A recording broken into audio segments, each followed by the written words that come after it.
নমস্কার বন্ধুরা, আজ নিয়ে চলে এসেছি দুর্দান্ত স্বাদের একটি হেলদি রেসিপি নিয়ে। প্রথমেই আমরা চলে এসেছি আমাদের ছাদ বাগানে। সেখান থেকে মা কচি কচি লাউ ডগা কেটে নিচ্ছে। বিনা যত্নেই গাছটা কত সুন্দর লকলকে হয়ে রয়েছে দেখুন। বেশ কয়েকদিন আমরা এই লাউ গাছের লাউ শাক, লাউ খুব খেয়েছি। গরম পড়াতে গাছটা একটু নষ্ট হয়ে যাচ্ছে, কিন্তু বাড়িতে আপনারা আপনাদের ছাদেও এইভাবে লাউ শাক তুলে দেখবেন। বছর ভোর এই লাউ শাক আপনারা বাড়িতে বসেই খেতে পারবেন। আজকে আমাদের ছাদের তাজা লাউ শাক দিয়ে এক রেসিপি শেয়ার করব আপনাদের সাথে, যা খেতেও চমৎকার এবং স্বাস্থ্যের জন্য উপকারী। প্রথমে কড়াইয়ে নিয়ে নিয়েছি মুগ ডাল। কিছুক্ষণ নাড়াচাড়া করে হালকা যখন রং ধরে এসেছে, সেদ্ধ হওয়ার জন্য দিয়ে দিলাম জল। ঢাকা দিয়ে এরপর কিছুক্ষণ হালকা আঁচে ফুটতে দেবো। এই সুযোগে এই রান্নার যে সমস্ত সবজিগুলো আমরা ইউজ করব, সেই সবজিগুলোকে কেটে নেব। গোটা গোটা কড়াইশুঁটি, গোটা শিম এবং লাউ শাকের শুধুমাত্র লাউ ডগাটিই আমরা এখানে ইউজ করব। যার ডাঁটাগুলো দিয়েই তৈরি হবে আজকের এই সুস্বাদু হেলদি আইটেমটি।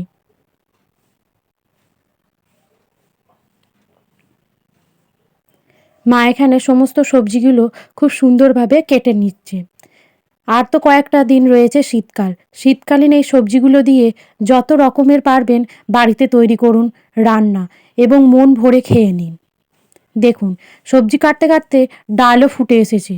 এরপর আমরা সবজিগুলো যেগুলো কেটে রাখলাম তার মধ্যে লাউ শাকের ডাঁটাগুলোকে দিয়ে দেব, আর দিয়ে দেব শিম, যেহেতু এই দুটি জিনিস সেদ্ধ হতে একটু বেশি সময় লাগবে।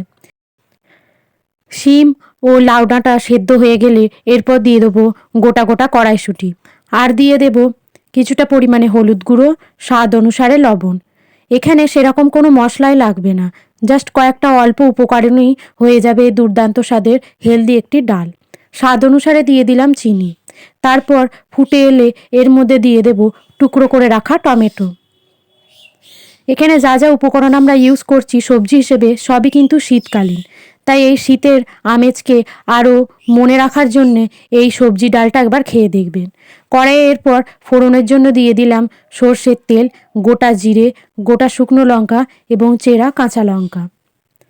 ফোড়নটা ভালোভাবে চড়বড় করে উঠলে এর মধ্যে দিয়ে দেব গুঁড়ো হিং। তারপরেই আমরা ঢেলে দিচ্ছি তৈরি করে রাখা ডালটি। খুব ভালোভাবে এরপর সমস্ত উপকরণগুলিকে ফোড়নের সাথে মিশে যেতে দিন। খুব ভালোভাবে ফুটিয়ে নিন, যাতে ফোড়নের গন্ধ ডালটার মধ্যে ভরপুর মাত্রায় ঢুকে যেতে পারে। তারপর কিছুক্ষণ ঢাকা দিয়ে স্ট্যান্ডিং টাইমে রেখে দিন।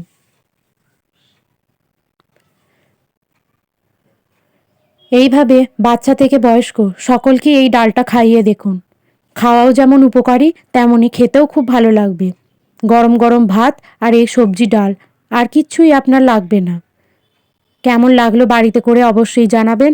ভালো লাগলে অতি অবশ্যই আমাদের চ্যানেলটি সাবস্ক্রাইব করে আমাদের পাশে থাকবেন, যাতে আমাদের এই মা মেয়ের জুটিটি আরও এগিয়ে যেতে পারে এবং আপনাদের আরও অনেক রান্না উপহার দিয়ে যেতে পারি।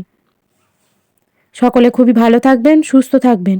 দেখা হবে অন্য কোনো আরেকটি ভিডিওয়।